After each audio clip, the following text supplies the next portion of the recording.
তো পাবদা মাছ নিয়েছি আমি, বড় বড় পিসগুলি বেশ চওড়াও আছে, বেশ ভালোই। এই মাছটা আমি আজকে তোমাদের কাছে মাছের রেসিপি নিয়ে চলে আসলাম। আর এই মাছের জন্য কি কি আমি লাগবে সেটাই দেখাচ্ছি। কাঁচা লঙ্কা নিয়েছি, এখানে কাজু নিয়েছি দুটো ভাঙা, আর দেখো রসুন নিয়েছি 7টা মতন রসুন, কিশমিশ নিয়েছি বেশ কয়েকটা, 10-12টা মতন কিশমিশ, ধনেপাতা আর মিষ্টি দই। এই দিয়ে আমি আজকে মাছের রেসিপিটা করব। দারুণ লাগবে এই মাছের রেসিপি, অবশ্যই ভাত দিয়ে পোলাও দিয়ে খেতে কিন্তু খুব ভালো লাগবে।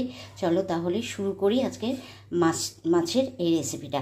আগে আমি রসুন, কিশমিশ আর কাজু বাদাম আর কাঁচা লঙ্কা, কিছুটা ধনেপাতা একসঙ্গে পেস্ট করে নেব মিক্সিতে। চলো নিয়ে নিই তাহলে সব।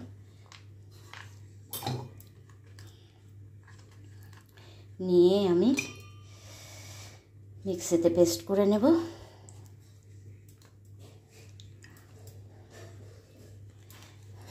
নমস্কার বন্ধুরা, বাবিনের রান্নাঘরে একটি ব্লগে তোমাদের সবাইকে স্বাগত জানাই। আশা করি তোমরা যে যেখানে আছো খুব ভালো আছো আর ভালো থাকো। একটু গার্নিশিংয়ের জন্য রাখলাম। চলো তাহলে এবারে মিষ্টি দইটাও দেব। মিক্সিংয়ে যখন করব তখন এটার মধ্যে দিয়ে আমি সবটা দেব না, কিছুটা দেব। 4 পিস মাছ তো, 4 পিস মাছের সামান্য 2 চামচ মতন দিলাম। এই চামচের 2 চামচ মতন মিষ্টি দইটা দিয়ে দিলাম। এবারে আমি এটাকে গ্রাইন্ড করে নেব। মাছটা নিয়েছি, এবার আমি এর মধ্যে এক এক করে সব দিয়ে দেবো। পরিমাণ মতো নুন দিয়ে দেবো, যতটুকু নুন লাগবে ততটাই আমি নুনটা এর মধ্যে দিয়ে দেবো। এরপর দেব হলুদ, লঙ্কার গুঁড়ো,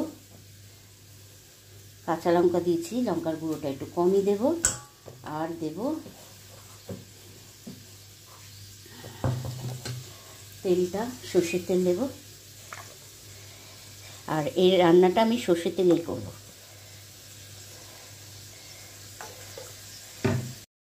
দেখো এই যে পেস্ট করে রেখেছি, এই পেস্টটা দিয়ে দেবো এর মধ্যে। সম্পূর্ণ পেস্টটা এর মধ্যে আমি দিয়ে সুন্দর করে মেখে নেব মাছটাকে। কাঁচা মাছের করব।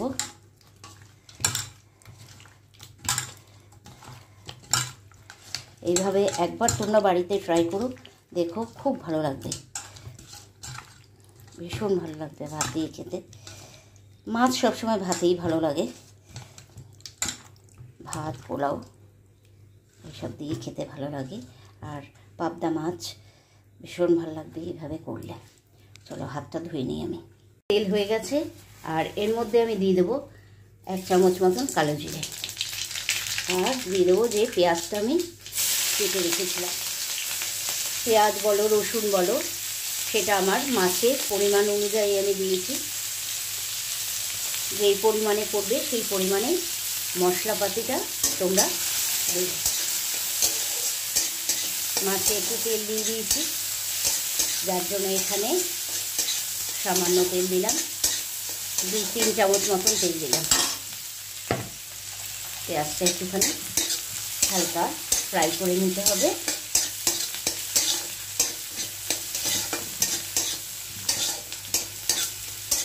আমি একটু হালকা ফ্রাই করে নিই।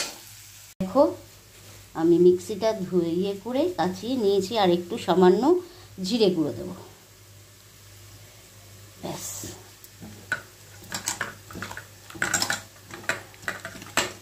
সুন্দর পেঁয়াজটা ভাজা হয়ে গেছে। এরপর আমি এটা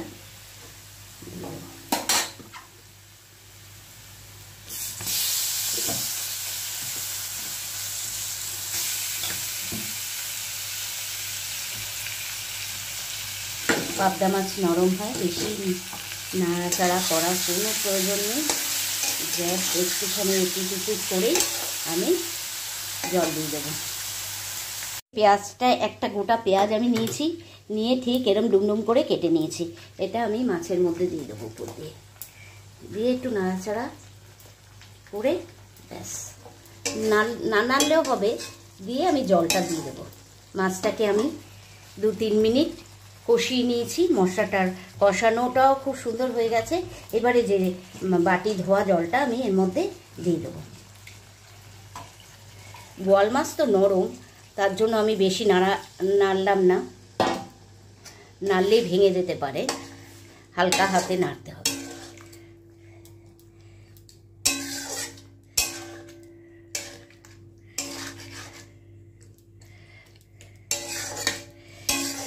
এইভাবে যদি করো মাছের এই রেসিপিটা, সত্যি খুব সুন্দর হয়েছে রেসিপিটা। আর খেলে তো আরও দারুণ লাগবে, ভাত দিয়ে ভীষণ ভালো লাগবে খেতে। আমরা পোস্ত সর্ষে নানা রকম দিয়ে করি, আবার পেঁয়াজ আদা রসুন পুরো একসঙ্গে পেস্ট করেও পাবদা মাছের রেসিপি করি, কিন্তু এইভাবে রেসিপি যদি তোমরা করো দারুণ লাগবে কিন্তু রেসিপিটা। একবার অবশ্যই তোমরা ট্রাই করো, ভালো লাগবে, ভাত দিয়ে খেতে ভীষণ ভালো লাগবে। আর করে আমাকে কমেন্ট করে জানিও যে কেমন হলো মাছটা। মাছের ঝোলটা হয়ে গেছে একদম। আমি এইটুকুনি ঝোলের ঠিকটা রাখবো, এর থেকে আর বেশি কষা করবো না, কমাবো না, কারণ ভাত দিয়ে খেতে লাগবে। দেখো রেসিপিটা নিশ্চয়ই আশা করি তোমাদের ভালোই লাগলো, তাই না? বলো ভালো লাগলো তো? আমাকে কমেন্ট করে কিন্তু জানিও কেমন হলো রেসিপিটা। এবার আমি গ্যাসটা অফ করে দেবো, একদম কমপ্লিট। আর বেশিক্ষণ লাগলোই না মাছটা, যেহেতু আমি কাঁচা মাছে করলাম, মাছ ভাজতে একটু সময় লাগতো, কাঁচা মাছে করলেও কিন্তু কোনো গন্ধই ছাড়বে না, সুন্দর একটা সেন্ট হবে। ধনেপাতা দিয়েছি, তার মধ্যে কাজু কিশমিশ আবার রসুনও আছে, তার জন্য কোনো রকম কোনো মাছের কাঁচা গন্ধই ছাড়বে না, দারুণ লাগবে এই মাছটা খেতে। চলো এবার আমি নামিয়ে নিয়ে তোমাদের প্লেটিং করে দেখাই কীরকম লাগছে। চলো দেখো, ধনেপাতা আর কাঁচা লঙ্কা দিয়ে আমি গার্নিশিং করে দিলাম, দেখতে ভালোও লাগছে আর খেতেও কিন্তু জবরদস্ত হয়েছে। টেস্ট করে দেখলাম, সত্যি খুব ভালো হয়েছে, তোমরাও ট্রাই করো। আর নতুন করে কি বলবো, অনেকবার বলা হয়ে গেল কথাটা, যাক গিয়ে। তাহলে ভালো লাগলে লাইক দিতে ভুলো না, অবশ্যই একটা লাইক অনেকটা পথ আমাকে এগিয়ে নিয়ে যেতে সাহায্য করবে। আর তোমরা তো পাশে আছোই, তোমরা পাশে আছো দেখেই আজকের আমি এখানে এসে দাঁড়াতে পেরেছি তোমাদের সামনে। আর থাকো, আমিও চেষ্টা করছি তোমাদের সাথে থাকার সব সময়।